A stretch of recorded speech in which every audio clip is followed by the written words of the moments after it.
We have a whole criteria, and so this year we do have a young lady that's getting ready to go to her prom, which is next Saturday, I believe. Okay. And so we're having her a custom-made dress. Wow. Yes. Wow. Hey, you know what? I don't know if the guys know, but somebody's mic is on, and it's totally in our ear. Yes. Just so the guys up in the production studio know that.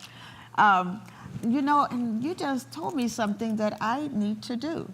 It might be too late to do it this year because I have some beautiful gowns that, and they're not like matronly.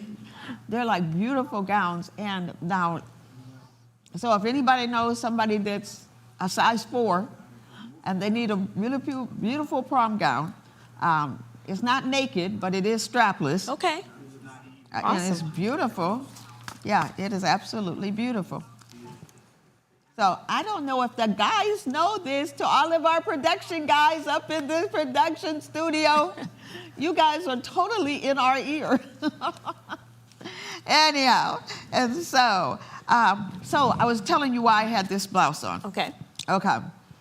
Because my week was good, but I just got totally disgusted because I like to go to my closet and be able to put on anything I want to put on. And back in December, I remember telling you, I could wear almost everything in my closet. Well, now, I cannot wear at least half the stuff in my closet. Oh, okay. Because my son, I was telling you, one of my sons was going to Mommy Helen's every week because everybody comes over on Sunday. I make a big dinner. He was going to Mommy Helen's getting peach cobbler, sweet potato pie. Yummy. Peach cobbler, sweet potato pie, and something else. Banana pudding, my 3 favorites. And I was eating that stuff. And then you're gaining weight and you're not, and my thing was, it was always, oh, I'm gonna start in a couple of days. Or I'll start watching it on Monday. And next thing I know, I'm like 8 pounds up. And see, because I'm so short, 8 pounds puts me out of over half of my clothes. So this morning, I'm like, okay, what am I going to wear on the living room? Because it has to be loose, okay? And that's why, this is pretty. It is very pretty. This is one that I can wear if this is one of my overweight ones. If I'm a little overweight, I can wear this and I can still look cute. But on Sunday, I was like Popeye the Sailor Man. Okay. That's all I can take. I can't take no more. I refuse to keep going to this closet, having to try on something on Tuesday to make sure I can get on it. See, when I wear all these cute coats. Mm-hmm. Now, that coat you had on Sunday, that you was saw bad. that? I love that coat. And that coat is like 20 years old. Beautiful coat. Really? At least 20 years old. Wow. Because I have a habit of not buying things that are just in style like that. I have a habit of just buying classy things. And it was. I love that coat. Thank you. I appreciate make it. sure I but tell her see, that. it's a coat. Mm-hmm. A coat covers a multitude of sins. And then we know that it's starting to warm up. It was so hot today here in I love California. It was like 90, almost 90 degrees. I love it. Oh my goodness, it was so hot. I love it. So now it's time. You know, the season has definitely changed. So next it's year warming at up. this time, it's going to be next week at this time. We go back cold. Oh wow, it's back in the 60s next week. Oh, so let's enjoy it while we can then. We have weather that is. What's it when somebody goes back and forth? Flip-flopping. Well, there's a word for a personality. We have weather that has a personality disorder. Okay. Anyhow, so I decided on Saturday, actually, and praise God for that coat. I have 2 coats. I had another one that I could wear just in case, but I'm like, no, if I wear that, it's just going to be because it's cold. The bottom line is, so on Saturday, I said, you know what? I'm watching it tomorrow. So I was real good on Sunday and just drank a lot of water. I went back to drinking my lemon water all the time. Okay. Because I have this 3-week goal. Okay. 3 weeks. Because I know I could safely, because I don't diet, I don't starve myself. I know I could safely lose 8 pounds in 3 weeks. Okay. So I have this chart and I have my goal for each day. But then up underneath that, I have my actual. This is what I actually did weigh. And I'm working out, went back to lifting my weights, so I'm working Awesome. out, I'm drinking a lot of water, and I'm not eating after 7 o'clock. Okay. I'm going to, if I really want to reward myself with something sweet, that will be on Sunday. But I'm on a mission right now. Okay. I'm on a mission. I actually was going to call Noom, Oh. except yes. I only have 8 pounds to lose. But I did look them up on Monday. I went online, I looked up Noom. I'm like, what do they do? And they're like psychological, and they teach you how to eat and how to exercise. And I didn't call them because I'm like, I know what to do. You know what to do. Because I obviously, I know you, when you do it, Yeah. you get in the zone, you have Yeah. your menu, you know what you eat. You won't eat certain stuff. Yes. But I also do realize the psychological part for me. I am highly competitive. And so my best weight was when I was in Crystal Carpenter's wedding a few years ago, 6 years ago, almost 7. And it's like the best I've been. But see, Crystal had all these beautiful women in her wedding. I was her maid of honor, matron of honor. Mm-hmm. And all the bridesmaids, they were like gorgeous. And I'm like, there is no way I'm going to be at the bottom of this totem pole. And so I worked out. And then when I went home in December, because when you go back home, you're not going to go back home looking bad. And so I just have to learn, I cannot just do stuff when I have an upcoming event. Okay. And this accountability. My friend Donna Banks was telling me this today. She was saying that she was tired and she needed to lose some weight, and she's actually here today. Awesome. So we have our accountability partners here. We have in the accountability partners. Do you have a plan, Donna? I like thin, Oh, you have to come to the mic, though. They won't see you.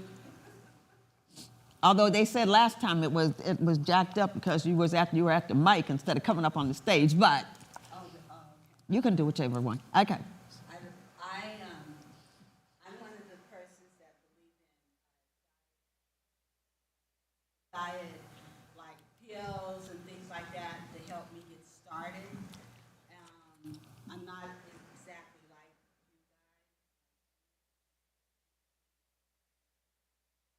you guys. I'm taking diet pills and water pills. Different strokes for different folks. Okay. And for me, I have learned seriously, for me to keep it off. Everybody's metabolism is different. It's different. You know, people look at me and Absolutely. they're like, you never gain any weight. And I'm like, if I look at a piece of pie, I'm going to just gain 5 pounds just looking at it. And so, anyhow, so I know walking doesn't do it for me. Okay. I can really? no. Because you used I'm to a like walk walker. like every day. I started Yes. walking again though, but walking by itself, even power walking, will not do it for me. Not to keep it off. No. And they say it's like really, 80% of what you eat? 80%, yeah. Okay. 80%, wait a minute, what do you say? Of what you eat is like, you got to monitor of how to lose weight. And then like 20% is like the other stuff, right? Gotta Well, look up those when you're doing a statistics. plate, if 80% of your plate is healthy, Yes. and 20%, you can do 20%. Mm-hmm. For me, what I have found though is, seriously, I really think sometimes it's just, and I don't think it's just for me, I think it's for a lot of people. We just eat too much.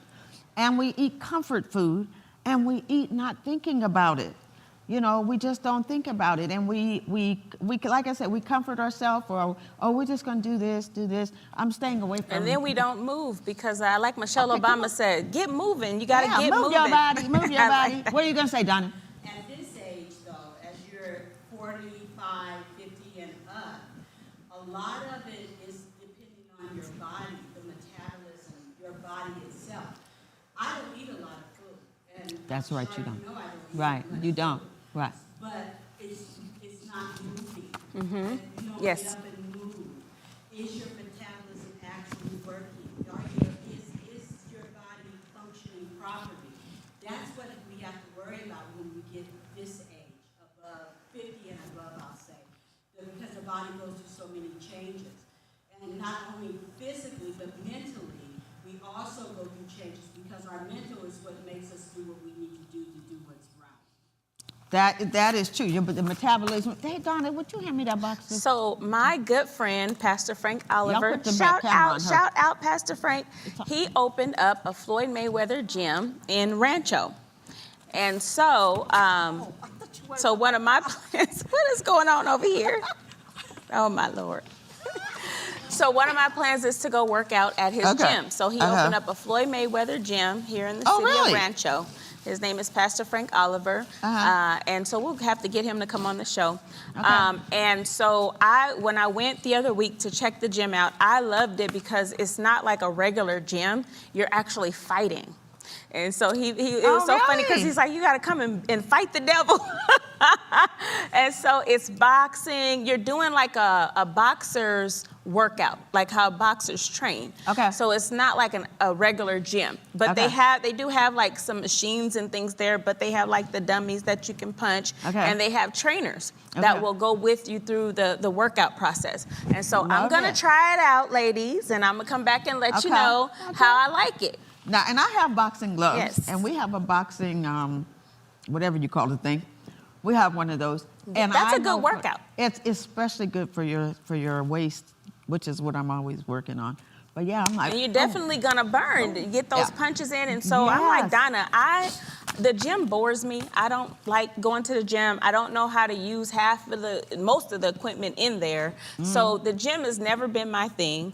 I do like weights and I like to work out at home. It's just, I'll get home and I just want to be home. I'm not trying to work out. You got to go work so early in the morning. Yes, the way my schedule is set up. So I said, okay, Pastor Frank, so on my way home, I'm going to stop. I'm going to beat up some dummies, and then I'm going to go home, shower, and then I'm done for the day.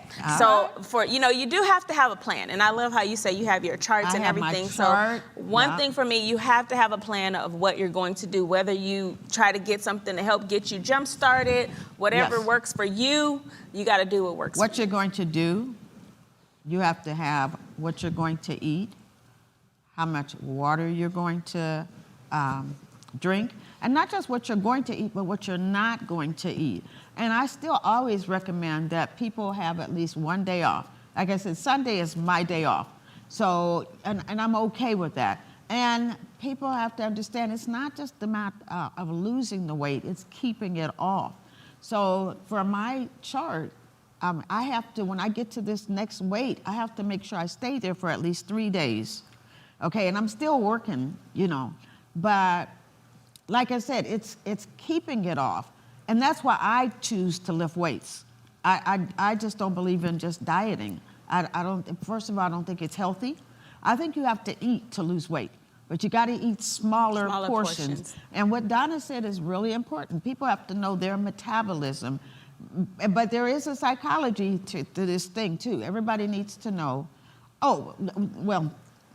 my husband gets on me about stopping and starting sentences.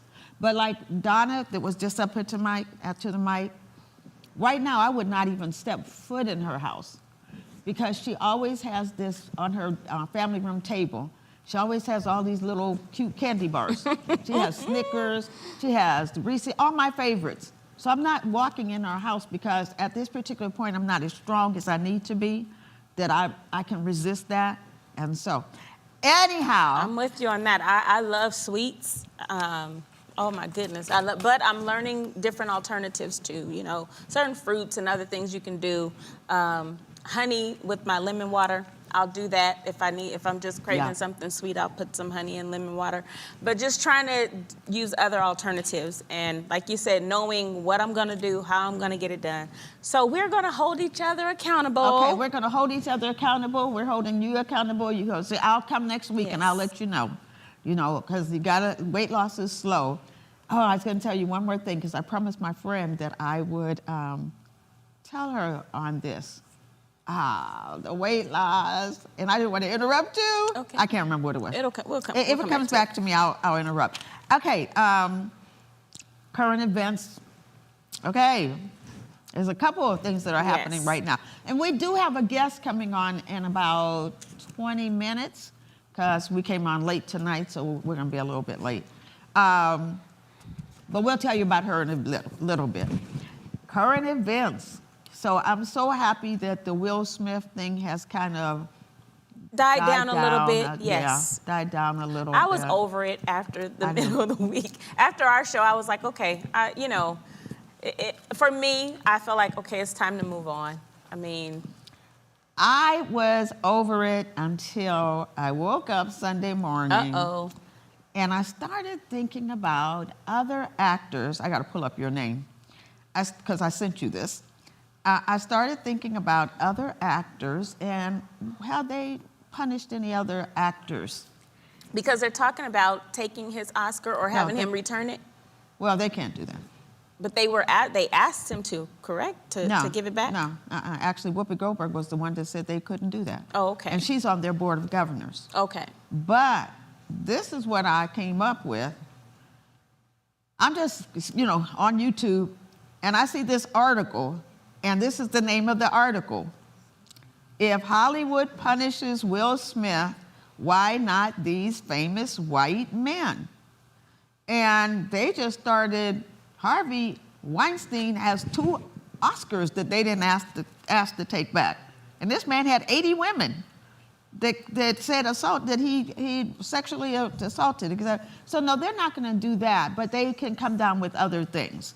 And so I just read it, and then I just sent it out to a group of people and told everybody, you make up your own mind. I'm not trying to change anybody's mind, but if I see a good article out there, then I'm going to put it up. Mm-hmm. So, and the article is, if Hollywood punishes Will Smith, why not these famous white men? And as I was reading it, I'm like, oh yeah, I remember that. They didn't do anything to him. They didn't do anything to him. So we'll see what happens on April the 18th. But right is right and wrong is wrong. So absolutely. You can't have, justice has to be blind. It can't have one eye open, one eye closed. How you do that? And it needs to be across the board. That's what I'm saying, across the board. And speaking of justice, we were talking about Mayor Locke. Well, before we go there, Denzel. Okay. Oh, yes, the comment. Denzel and Bishop T.D. Jakes. Actually, we got it right up there on the screen. Y'all can pull that up. You sent it to me. What was it under? Donna, you saw it. It was under, you can just put in Will Leadership Smith. Summit. It was the Leadership Summit. Will Smith, Denzel Washington, T.D. Jakes Leadership Summit. Yes. And it's only 2 minutes this one's like a minute. But T.D. Jakes is asking Denzel about the incident at the Oscars, the slap. No, remember I told you it was a smack. Oh, smack. Okay. And it was a smack. Okay. Yes. It was a nerve smack. Okay. It wasn't a punch. It wasn't even, okay. Anyhow, so Bishop T.D. Jakes is talking to Denzel because, Denzel. He was there. And he helped diffuse the situation. Tyler Perry. And Tyler Perry, yes. Mm-hmm. And you sent that to me this morning. And you remember what it said? Well, basically, Bishop Jakes was asking Denzel, basically what was going on at that moment, what was happening. And Denzel was just basically saying, how the enemy gets busy, right when you're about to reach a certain level of success, and anywhere we go, that, the devil's always busy. And I know I'm not trying to be like, what's the man used to say, the devil made me do it. I'm not trying to say it was that kind of a situation, but we know there is a real adversary. And a lot of times when we are trying to achieve something or go for something, how many times have you been, having a good time, a good day, and here comes somebody trying to run you off the road, or, you and your spouse or you having a good day, and then all of a sudden they say something crazy or do something crazy, and you're like, wait, I was having a good day. Your kids, you having a good day, and here the school calling. You're like, what is going on? Exactly. And so it was nothing out of the ordinary, but what I love what Denzel said is that those are the times when you have to pray. I love that. He that said, was the last word That was he the said. first thing that came to his mind, to his spirit. We need to pray. Yeah, he said there are times all you can do is just pray. And that coming from him, And that video had like 222,000 Views, the yes. last time I saw it. And that's good because that helps to let people know that there is a Jesus that you need to be praying to. Absolutely. And I think that And I is love that right. he's not ashamed of the gospel of Jesus gospel Christ. of Jesus No matter Christ. where he is, whether he is Yes. at the Oscars, wherever he is, he still represents Christ. And I commend him for that. I commend definitely him. do. And a lot of actors, that's one of the things I like about the Steve Harvey show. Steve Harvey, you watch him on Family Yes. Feud, on his show. I don't even know if the show's still on, but Family Feud is, and you will hear him talking about Jesus. Absolutely. He jokes to the people about it, and I like that. And so I was glad. But there are moments that we do have, and I tell people, if you've been married more than 5 years, you've had a moment. Serious. You like, oh, did I say that? Where'd that come from? You will find yourself doing things, saying things, and especially young couples, when they argue, when young couples argue, they go for the jugular. Yes. They're not trying to take any prisoners. They are going for the jugular. And you get older and older, and no matter what, you could be, my husband and I have been married for a long time, and everything's going really good, and then boom, something out of nowhere. And then I'm like, why did I even marry you? But do you find that sometimes we put people on pedestals where we're Not like, sometimes, we always most do. of the time, Yeah. and then when they have a human moment, it's like, I can't believe they did that. Well, why I not? love what you just said. A human moment. I'm sure everybody out there in our audience has had a human moment. My issue with this whole thing, not even with the Will Smith now, is when people condone in themselves, they condone in their human moments, but they want to condemn in somebody else's human moments. Well, I didn't mean to. Well, maybe they didn't mean to. But you know me, Michelle. Last week I talked about Moses and his Yes. moment. Guess what? Look at Elijah. Here Elijah is, and he is calling down fire at the showdown at Carmel, okay? And then Jezebel comes and threatens him, and this man who has just stood up against all these prophets of Baal, all these prophets of Asherah, stood up against them. They actually killed all of them, and then one woman, and he goes and runs away and runs a marathon. Because people have weak moments, and sometimes it can be a moment where you're just hungry, and you need to eat a Snickers. Eat a Snickers. Don't let me get hungry. Oh, my Yeah, goodness. Absolutely. It could be anything, or it could be like Denzel said. You have a high moment. You have a victory in life, and most people, this has happened. You have a high victory in life, and then something happens because you just let your guard down just for a second, and you forget the enemy is out there to steal, kill, and destroy. And he wants to steal your testimony, okay? And so anyhow, and you made a point, too, What? last week, how he reached the top of his acting career, and Right. this is something he's been working for such a very long time. Yes, yeah. And when you said that last week, that really spoke to me as well, because that's what I think most people want to achieve is to be successful in whatever it is that whether you're a Whatever it wife, a mother, I work in law enforcement, whatever it is Yeah. that you're doing, you want to You wanna achieve those high climb levels up. of Yeah. success. Yeah, climb up that ladder of success. No matter what. But on that climb, on that climb, and you just, with gonna each rung, let's just go to Will Smith though. See, my thing with people, judgmental people. Seriously. But the Bible says the same, and I had to tell this to somebody the other day, because I'm like, you know what?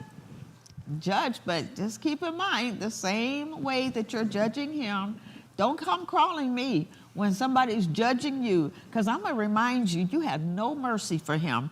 And he's been a good, and I'm going to say a good boy. I don't say that in a bad way, but he's been a good boy. He's been good. He's Fresh Prince of Bel-Air. Yes. That was totally not him. And that's what I pulled up. This the last thing, is we have to go some other places, but I did pull this up because this is what I wanted to show everybody, tell everybody. You could talk till I pull this up. Okay. Yeah, I got it. Okay. Okay, but, okay, the Bible says, God says, if we confess our sins, God says he's faithful and just to forgive us our sins. And not only does he forgive us, but he cleanses us from all unrighteousness.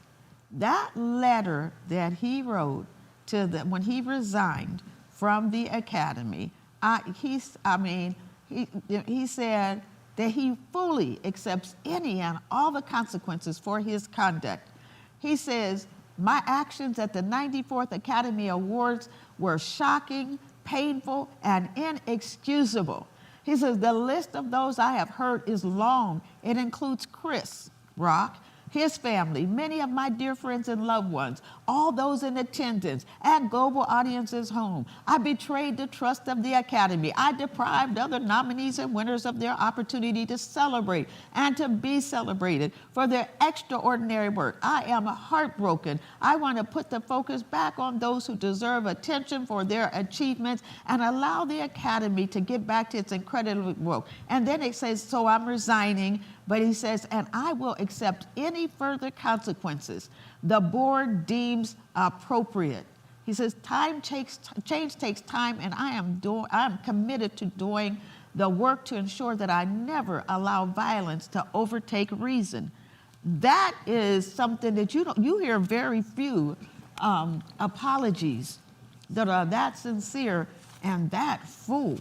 And so I am like, I'm glad that, like I said, this stuff is dying down now. And the reason I wanted to come back was just once again I've been praying for them. And that's my other thing. If you haven't prayed, absolutely. I'm sorry. If you haven't prayed, shut up. Okay. That's the main thing. Donna yes, has something absolutely. she's going to say. Okay. Today on the news, they stated that the chairperson of the academy says that there's nothing more that they need to do because he already resigned. Okay. He resigned and they need to move on. Mm-hmm. And that's what they stated today on the news. Well, thank you, because I did not hear that, and that's a good thing. They do need to move on. He has that awesome movie coming out, Emancipation, and that movie can still be nominated, and he can still be nominated. He just can't vote. Yes. He can't attend some of the stuff. So, but in that movie, it would be a shame for us not to see that kind of movie, Emancipation, and anyhow, so we'll wait till that comes out. Okay, real quick, another current event. I was so disappointed. I don't know if you guys heard the ruling that came out from the Amir Locke ruling. The Amir Locke was the young man, 22 years old. He got killed in Minneapolis on February the 2nd by a no-knock warrant. And you're in law enforcement, so you can tell us more about that. Oh, wait a minute. I have to apologize to you.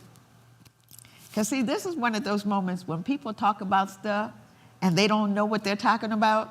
So if somebody's talking to me about the Bible, I can stand toe-to-toe with anybody. But when it comes to law enforcement, you said that was battery last week, and I was like, well, no, it was assault, and I'm giving it. And then I look it up the next day, and what is it? Battery. And I'm saying, because, see, that's your lane. That's not my lane. So I should have stayed in my lane and let you drive in your lane, and I should have just sat here and said, you know what, Michelle, I thought it was assault, but that's your thing. So I apologize to you and tell you you were right on it. I see these charges all day, every day, and I think that's why it struck a nerve, because we deal with a lot of domestic violence situations, and that slap that we saw happens a lot of times in those situations, and the other party has to press charges. But now laws have changed, and that's what I was concerned too, because I'm like, charges still could have been filed, but you know that was Chris, and that's fine. But that struck a nerve for me too, because just because someone says or does something you don't like, you do not have a right to hit them. So I deal with that in a lot of domestic situations, and it's not always a man hitting a woman either. These women are some alley cats. Yeah, and I told you last week about my friend that threw the biscuit at her husband, And Yes. he So we set her have up, to though, be- and he had her arrested. Yes, so when Yeah. it comes to that, you have to know how to control your anger, because we all don't have Will Smith and them money to go get and get a an attorney to get you out of that. You will be Yeah. doing 6 months to a year, Yep. and you will pay a fine. And I'm gonna say this again, because I told the guy, I tell this to all young people. I hope you never ever get arrested. But in case you ever get arrested, you comply, and you get in the car and you say, I want a lawyer, and shut your mouth and don't you say nothing else. Okay? Anyhow, because that's how, anyhow. Okay. So with this situation, yes, the no knock. So let me say something about it, and then you can comment on the no knock situation, and then we got to get to the rest of our stuff. So his name is Amir Locke, and on February 2nd, he was 22 years old. He was shot and killed by SWAT in downtown Minneapolis that went to serve a warrant, and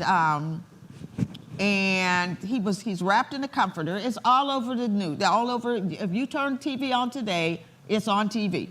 You'll see the young man. He's wrapped in a comforter, and this bright light in his face.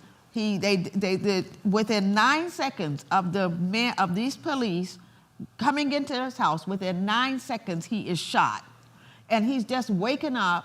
And so I had an issue with that whole end. So let's say he was not named in the warrant that led to the shooting. They rushed in, and at the same time as they rushed in, they announced their presence. No time for him to do anything, and it gave Locke little time to react before he was shot. And so, talk to us about these no-knock warrants. So, I feel like these kind of cases, and we know with Breonna Taylor as well, Yeah. Changes definitely need to be made. However, working in law enforcement, you have to really look at it from all sides. Yeah. I know people every day that do these kind of warrants right here in the city of Los Angeles. Do we do no-knock here? No, they have to make it known that. But this is the thing. You got to think about this. If you're knocking on the door to get a murder suspect, do you think he's just going to come out and say, oh, yeah, here I am? It's a very dangerous situation on both sides. Yeah, I understand. On both sides. They were going to get a homicide suspect, someone who possibly killed someone. Mm-hmm. In order for these warrants to even be issued, there has to be significant evidence that this is where this person is going to be. It's a lot that you have to go through just to get a warrant, to get it signed off, to be able to go to a person's residence. Now, as I said... And that wasn't his residence, though. Exactly. It was his cousin's residence. His cousin wasn't even there. And it seems to me, and this is why even though they cleared the police officer, although the reports that the police wrote, they write these reports right away, and now they're not lining up with the body cam that was just released. It's totally not lining up. So, but they're not going to press charges. I feel sorry for the police guy. And the family. And his family. Feel bad for the family. I mostly feel sorry for his mother and his dad, and that he had to die at an early age because he wasn't even part of that warrant. And you know what? Maybe I watched too many movies. It could be. But put some policemen in the back so that if he calls out the window or if he goes out the back door, you don't have to go in with your guns blazing. This is not Cowboy Days. So you do know, I don't know if you know, they just came out this afternoon and said that starting Friday, no-knock warrants are banned in Minneapolis. Now they have to knock, and they have to have, it has to be at least 20 seconds for all warrants, and 30 seconds for those that are executed at night. So for them, since it was night, they would have to knock and wait for 30 seconds. And then, okay, so again, what's probably going to happen is people are going to probably start getting away with murder, because most teams are not going to put their people in that kind of danger or jeopardy. Yeah, well, Yeah. And it so looking at it from both sides, like if I had to put a team together, We just have to catch them when we catch them. We're not, But even if I know where you live and I have a warrant to go and get you. 20 seconds? You can't knock for 20 seconds. You before can go knock, but bursting they in? can still shoot me. I'm not gonna. You ain't gonna get a chance to come for me before. A lot of times, Okay. I got you. people I see where don't you're just coming from. willingly go to jail. I'll Of put it course that not. way, especially if it's a charge like that one. Yeah. So when you're going in, my presumption is you're going in understanding the danger of that Right. situation. Yeah. You know, so I got you. I didn't look at the whole warrant or what the circumstances were in terms of the homicide and all that was going on. Definitely there needs to be changes. Is this Well, the which they correct did. change? Yeah. We'll have to see. We'll have to see how all of this How works that out works, because, as I said, to get a warrant signed off, it's a lot that you have to go through even to just get to that point. Well, one of the things that is going on with this, because you know me, when I start reading, that this is the investigation they were doing was in St. Paul, and these were the Minneapolis police, and so one of the questions is why were the Minneapolis police getting a no-knock for something that took place in St. Paul instead of the St. Paul police? So all this stuff is coming out now, and you know, and they'll do the forensics and all that. The young man is gone now, and it's sad. And his mom said that it's very sad. You're She said she you're was sleeping, disgusted, and yeah. you wake up, and you being in both positions, but to Yeah. you're sleeping, you wake up, and then you don't know and you who's shot coming in 9 the house. seconds. And, Yeah. And, okay, so like And my brother. they said he did have a weapon though. He slept with he had a gun up under his pillow. And my brother, and I know young men right now that sleep with a gun near them. Okay, especially in certain neighborhoods. But I can remember my brother when we lived in Joliet. Somebody broke into his house, and he woke up. And and this guy was legally carrying this gun. This was not an illegal gun. Correct. My brother Correct. was in law enforcement, so he had a gun. But he woke up and saw the guy trying to climb through the window. And now he's a great shot, but he didn't shoot to kill. He just shot in his direction. Warning, And the yes. guy left. But he had that gun right by him. And so, but he has no kids or anything. But, you know, I'm not going to fault the young man because he's downtown Minneapolis, which is not the safest place in the first place. And it was legal. He had a legal yes. permit. So I'm glad that you're here, though, because it's good to have both sides of the story. I only see it from a mom's side. You work in Lawndale for the And I'm a LA mother sheriff. of a son. And you're the mother of a So, son. And even as definitely. a mother of a son, you're still giving us valid.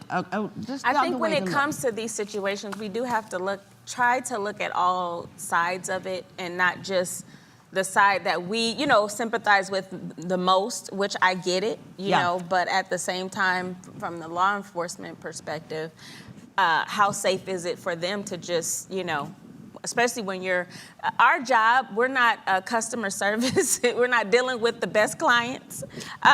So even with what I do every day, I don't have the best clients that I have to work with, so.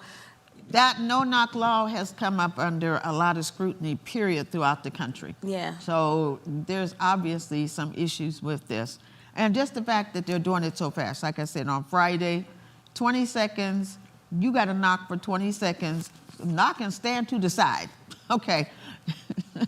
And you have to look at, too, we always look at race. Was that a factor? The community, the people that are policing our communities, what they look like compared to what we look like. And so it's a lot of factors that go into that, absolutely. Yeah. So, okay, let's get to our guest tonight because we only have like about 20 minutes, but we can interview her in 20 minutes. Is she down here yet? Yes. Yes, she is. Here. So we're talking tonight about getting our house in order. Yes. And being prepared for the unexpected. So we know that we're in a generation now where people's parents are older and their children are now taking care of them. Well, so many times what happens if the parents get sick and the parents have codes on their, whether it's their safety deposit information or their passcodes to get into their, if they pay their bills Bills and stuff online, online. yes. And a lot of parents now, I mean, I pay everything online now. Yes. I mean, I don't even care. I probably have $10 with me right now. And so what about that? And so, and even your grown children, your grown single children, if you have a grown son or a grown daughter and they get sick and they're in the hospital for a while, and they have money and they have to get their rent paid or something. Miss There's Karen, so you many can come things. on Yes, up. come on, Karen. And so Karen Joy is our special guest tonight. Is she gonna use that mic? Yeah, she can grab that mic. She's our special guest, and we have people in our audience that are dealing with this even right now. And so, and so we want to know, and I want to know personally, what are some of the things that we need to know? We have a cordless. And the cordless mic is right there. Yeah, so you can sit, and Michelle will bring you that cordless. We want to know, what do you need to be prepared for, whether it's an elderly parent, a single grown child, the death of a spouse. There are some things that we need to know to just be prepared, and we know, is that Sandra quiet out there? Oh, that's my friend. I have all my friends, and that's Margie. Oh my God, hi. You guys, 3 of the best looking ladies are out there right now. We need to fix these cameras so we can get an audience shot. Chucky Perez, we need to fix these cameras so we can get an audience shot. Sandy won't come and Donna won't come. They said that's okay. That's okay. We'll be okay. Margie would. Look at, wait a minute. You see how Margie's sitting? You guys can't see her, but she's sitting like this. She's sitting like a movie star. She's like,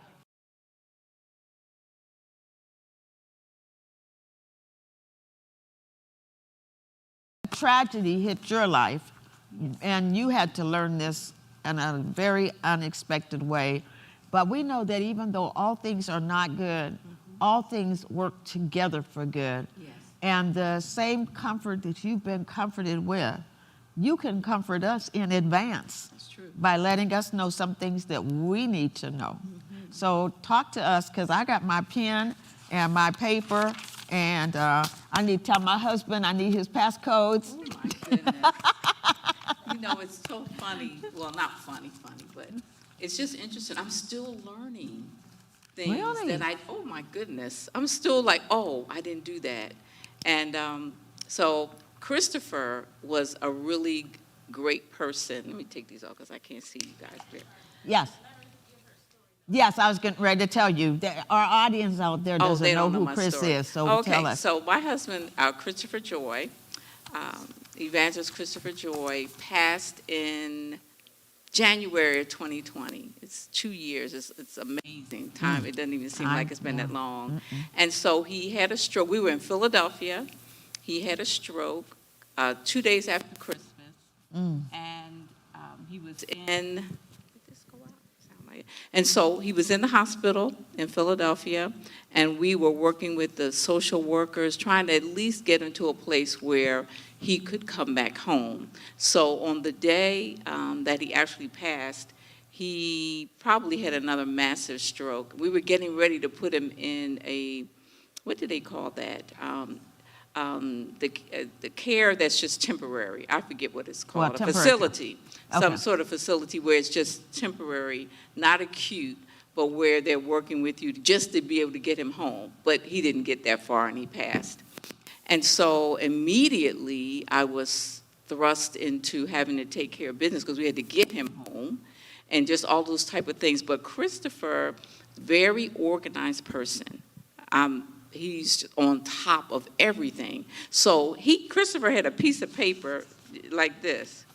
He carried this paper with him everywhere. Really? It had phone numbers, it had his retirement company name, everything. Wow. So, he was on top of it. And so, and I knew he had that, and he had it with him. So I was able to get that information. That was really helpful. So I didn't have to there were some things I didn't know, but mostly I knew where everything was. And it wasn't just on the paper. He told me about the paper. I have a friend whose husband said, it's in the files. And she was like, you need to walk me through the file so I know what to do with that. And so as a result, I was able to take care of business and get some things done. And as I said, there were some things I didn't quite do right, and I'm still trying to clean up. So, having said that, I did make a list of some things to talk about. And you know what? My tablet just went to another place. Don't you hate that when that I happens? did. What in the world? Oh, here we go. Here we go. Okay, good. So I just made a list of some things that I thought would be helpful. I even Googled some things before I came, and I was like, oh, I didn't do that. I didn't remember to do that. And so one of the things they said was have the talk. Yeah. And I really think that's where we fall short. Have the talk. Christopher and I think maybe 3 or 4 years ago, I said to Christopher, you need to write your story. I don't know your story. And did he not write? Look, I told him to kind of like write his obituary. Christopher wrote like a 3-page. Well, he was a playwright. He wrote, and I think Esther put everything in that program because that was way too long. But he did it. And because of that, and I think I had to have Karen, if I'm not mistaken, I had Karen go home somewhere in my house, and she found a copy of it. Oh, look, not only did he write it, he gave me a copy. I had it on my nightstand somewhere. And so I was able to do that. Nobody knows your story. Right. Who remembers what elementary school you went to, except maybe your sister might, if she's still living. Yeah. But, your mother, okay, we all have mothers. My mother's 92. We ask her a story, Mom, where did we're not quite sure now. So it's best to get that information while people are still lucid enough to be able to tell you. So they can tell their story, but you're guessing. You don't really know. So Christopher told me his story. And so have that talk. What are your wishes, when you pass? What do you want to happen? What is your, let me just say here, so Social Security number. Now, maybe most wives or family members, maybe sure, like you said, I have a son. Right now, I have a son, and I have all of this, whatever our estate is, and I'm constantly telling Michael, what's my PIN number? Okay. I am constantly saying that to him because my PIN number is associated with my phone, my tablet, my ATM. I said, Michael, I have one PIN number. I don't care what it is. I have one PIN number, and you need to know that. Yeah. What if you may not die, but what if you can't talk for a period of time? That's what I'm saying, and that's why I wanted people to know this is not just death.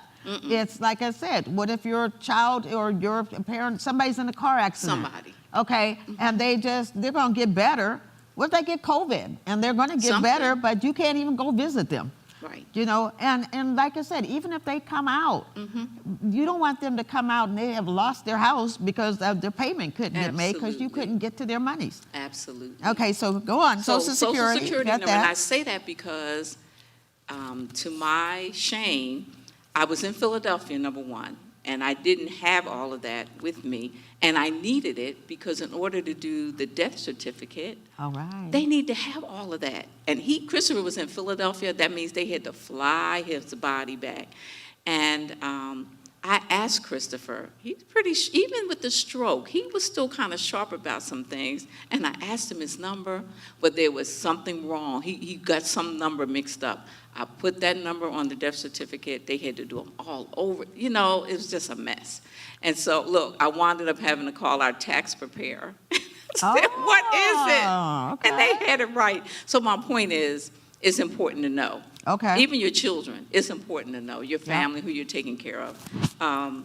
Passwords, email passwords, passwords to all the things you might do online. I pay my bills online. Yeah. You got passwords associated with all that your kind bank, of stuff. your credit cards. Oh my gosh. Your email. Okay, got that. Your bank accounts. And I think what this says is you really don't need to have secrets, about bank accounts and things like that. Everybody kind of needs to know. And I know as women, we're taught to have our little Well, you We know got to what? have our own stash, but somebody better know about that stash. Well, this is what I was thinking today, because I was thinking about our audience, and I'm like, there's going to be people on our online audience that are going to say, I ain't doing that. And so, seriously, because we need to work something out here. Because even if people put their stuff in a sealed envelope, and because I was like, well, they can mail it to somebody, but most people don't even know how to keep a secret like that. Yeah. But I'm going to ask Pastor Chuck. I'm like, we should have something even here at the church where people can send their stuff and we have it in a sealed file in the case that I know you, but you know why we did liability that? with that scares. You know why? Yeah, I know, because that does make you liable because somebody on your staff. But boy. I remember when Hurricane Katrina took place, and here at Loveland, Pastor Chuck set up that thing that if something happened, they were sending all different people could send their information to Mount Zion, because that was our sister church. Okay. And Mount Zion could send their stuff here. So if there are people needed to know something, they could call here to the church. I don't know what we're going to do, but people need to have this, because some people simply are not going to do that. But it's something that should get done, but everybody doesn't have open, they don't trust their spouse. It's true. There's sometimes, how many times have you heard when a spouse is getting ready to divorce another spouse and they're starting to hide their money because they know they're about to divorce people? So I just think I got, Right. anyhow. But you got to have somebody that you can trust. Somebody that you could trust. With your information. That you can Somebody put should in know a it. sealed envelope. And everybody, and if you don't have one person you can trust, and we don't need church for that. If you don't have one person that you trust, Yeah, then you got some then other things. you got some Other stuff issues going on, that and you have you to got deal some with. other issues going on in your life. For sure. Yeah. Okay, So, Donna, I let's can see. send you my stuff. Insurance policies, who's the Oh, beneficiary? insurance policies, okay. You know, Chris, I'm telling you, he had all that lined up. So, let's see. Retirement plans. And there was Okay. one thing I noticed that I got online. It said, call the employer to talk with them. So if there is a 401k or any type of retirement plan, they can at least get you the information to call. They probably can't give you anything, but they can tell you who the company is and give you the Okay. 800 number if you don't know it. Okay. Let's see here. What bills you have and when they are Oh. due. Now, there are people who the husband and or the wife pays all the bills. It's just like that. But it's not a good idea if you don't know what they are. And then when they come due, God forbid that the mortgage should not get paid, or you didn't make Right. sure there was enough money in the account, because if it's an automatic, Right. a deduction type of thing. So the electric bill, all the bills, just, Okay. and as women, it's nice to have that thought, oh, they're taking care of me. I don't want to know anything about it. I'm telling you, it's not a good idea. You may let them do it, but you need to know what's going on. You definitely need to know. Okay. Let's see. Wow. Let's see here. Oh, a trust and a will. I just wrote that down. Yeah. Yeah, and we would need a specialist to come and really talk about that. Christopher and I we have a trust, and the will, I think the trust is better than the will. Yeah. So it includes, right, so we have people agreeing with that. Oh, Is your Sandra's out name there. That's on the house? So there's some situations where maybe one or the other's name is not on the house. But I guess if the house is in the trust, then you don't have to worry about that. But if you don't have one and your name isn't on the house, what could happen? I'm looking at Sandra quiet because I know this is her lane. So if there's something that we are missing, you need to come up to the mic and we'll see you, and we'll get you a mic. Okay, go Yeah, on. so I know you should have that. Let's see, what else? Power of attorney. Only thing I know about that is that it's only good while the person is alive. So once the person, just say you have power of attorney over pastor. I have power of attorney over my mom, Oh, and your- my sister has power of attorney over her medical stuff. Okay, good. Yeah, so we both, I have over all her stuff, All right. but my sister has power of attorney The over her medical. body if something was to happen. Right, but once your mother passed, once my mother passed, the power of attorney is gone. It's Okay. out of the window. And then I didn't know that. based on what I read, the executor of the estate takes over after Well, that. see, I'm also the executor on my Okay. mom's. Yeah. Right, and so I'm saying all these things. No, I'm so I don't glad. have a power of attorney. I don't have half this stuff. I don't even know. That's what I'm saying. Yeah. I mean, it's really just. And you know what else, Karen? That sometimes we have to really have a plan, just like we were talking about having a plan for weight loss. You came on about a year after Christopher passed away, and you gave us a lot of this stuff. And I just did it to show and went home and never did anything about it. Well. But see, this time I really said, you know what? Whatever she says today, I'm gonna write that down, and I'm gonna make sure that, because we're calling this segment "Getting Our House in Order." That's right. Yeah. Because you really don't know. Yeah. You really don't know. We talked about the obituary. We talked about, I read this, a financial planner. So if you have one, they did say if your spouse dies, or maybe get one in the beginning anyway, but if they pass, when they pass, you probably need to talk to your financial planner. Let's see here. Let's see. And while you're looking for that, we actually have a financial planner that's going to be coming on the show either next That's week, I good. think next week. I will say this too on those living trust and wills for your kids, for your grown children. I just talked to my children Yeah. to make sure that they all had a living trust and a will. And you know what? You don't even have to pay $1 million for an attorney right now. It only costs, like we have a lady in our church, Luella Harrison. Yes. Luella did my husband and mine, our living Okay. trust and our will. But one of my sons went online, and you can pay a lot less for the lawyers online. Okay. And they send you all the documents and everything, and you can put all this stuff in, print it out, but you still have to get it signed, witnessed. Right, Yeah, right. you have to still get it witnessed. Wow. But for our grown children, that's why I really wanted to do this, not just for us with our parents, but we're in a whole generation now where so many people are taking care of their parents. And I know It's Sandra, your father just passed away. Did you have any of this? You got to come to the mic, though. Oh, Well, yeah, I we'll took give her you a mic. Well, Hello. oh, Michelle has one. Okay. Yeah. So, because I know you have a lot of information on this too. So, my You want to come father up just here?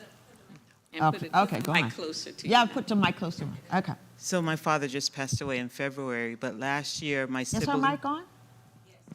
Okay. my sibling, Oh, yeah, my okay. siblings and I decided that we needed to do a living trust for my parents.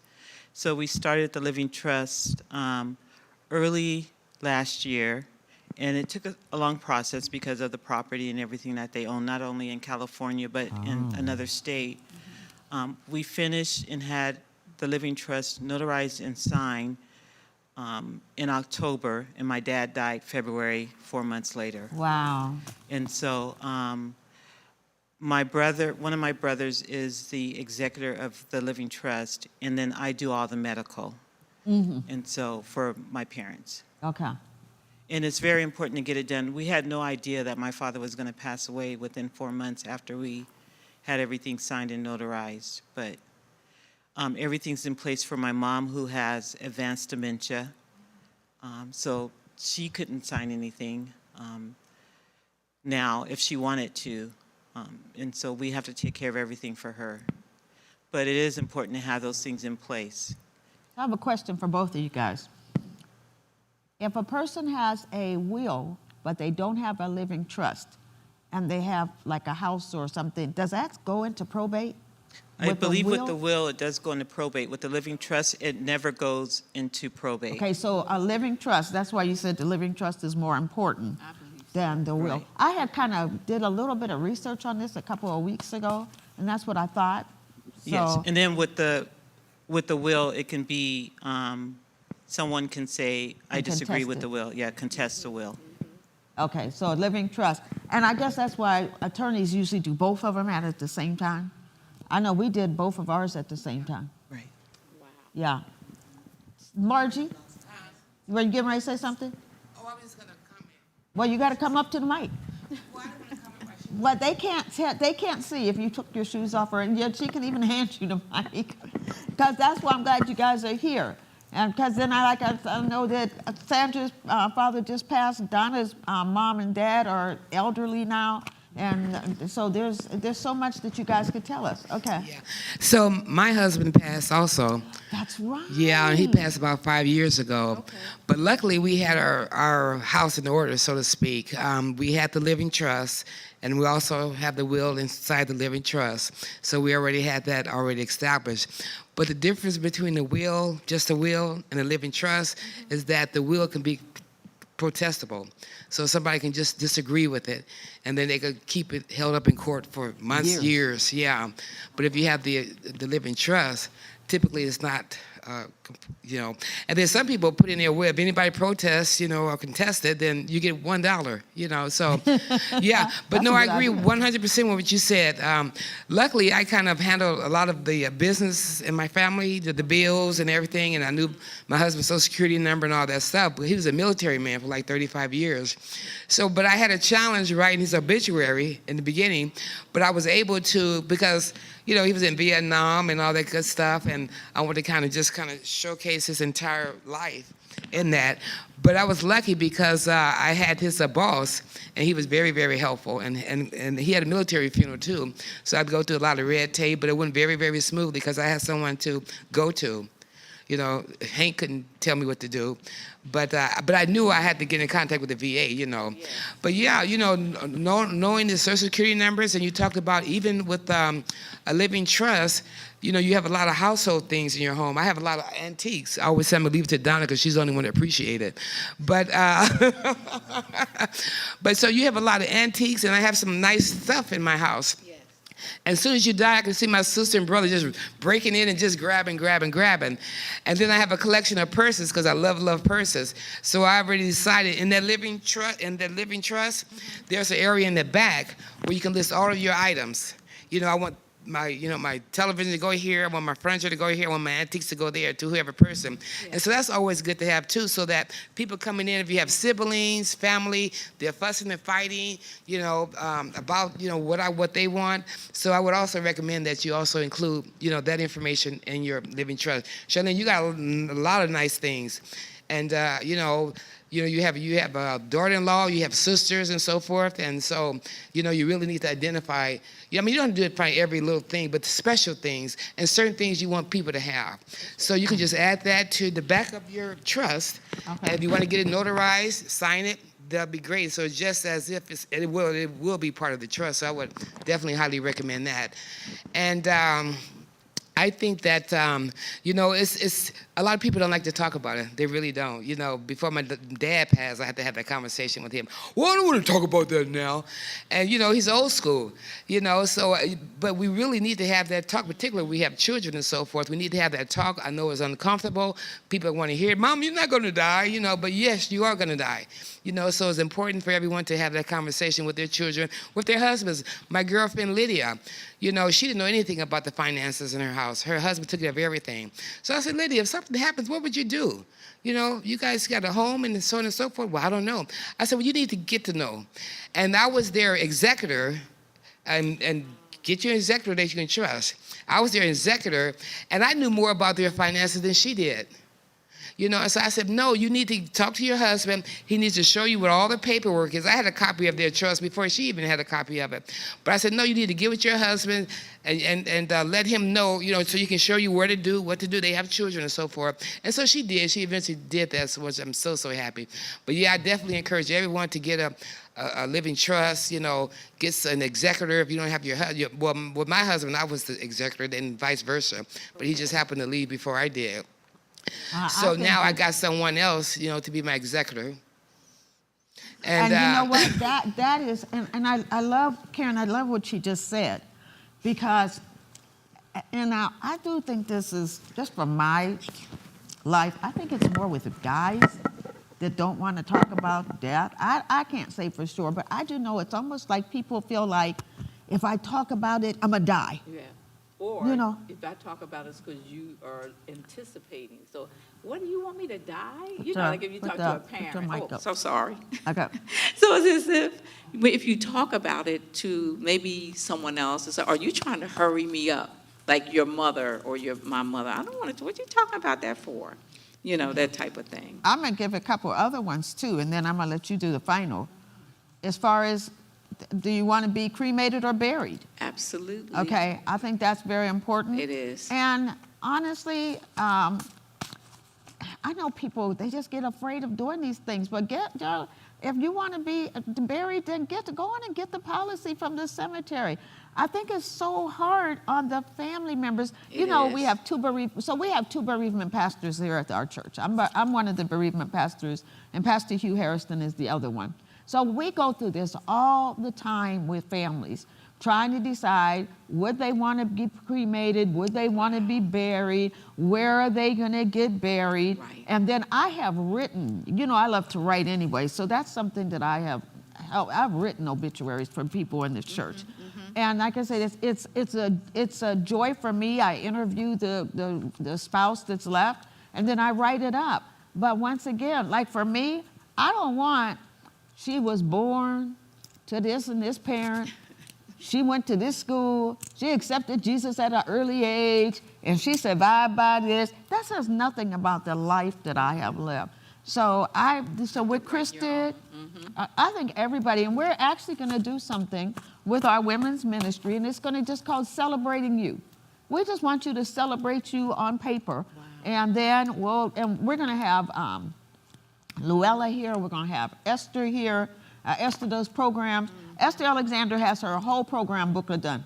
All she has to do is, that's all we are all of her friends, we know that. All she has to do is, or they have to do is put the date. Everything is done. And so, and I have some stuff on mine. The people I want to speak, and you know me, I'm kind of like bad. I'm like, and these are people that they cannot speak at my funeral. Okay? If you weren't there for me when I was alive, you cannot be for me when I'm dead. I'm serious. I have some things written down. No, this person, they cannot stay. They can come. Wow. But they can't come up and say nothing. So I'm sorry. No. Wow. Okay, that's if I'm outspoken in life, I'm gonna be outspoken in death. I'm actually planning to do. I haven't done it yet, but I need to do this because I don't know when my date's coming. The Bible says it's appointed unto man once to die. Everybody has a thing with that. I want to record my obituary. I read everybody else's obituaries. I want to read my own.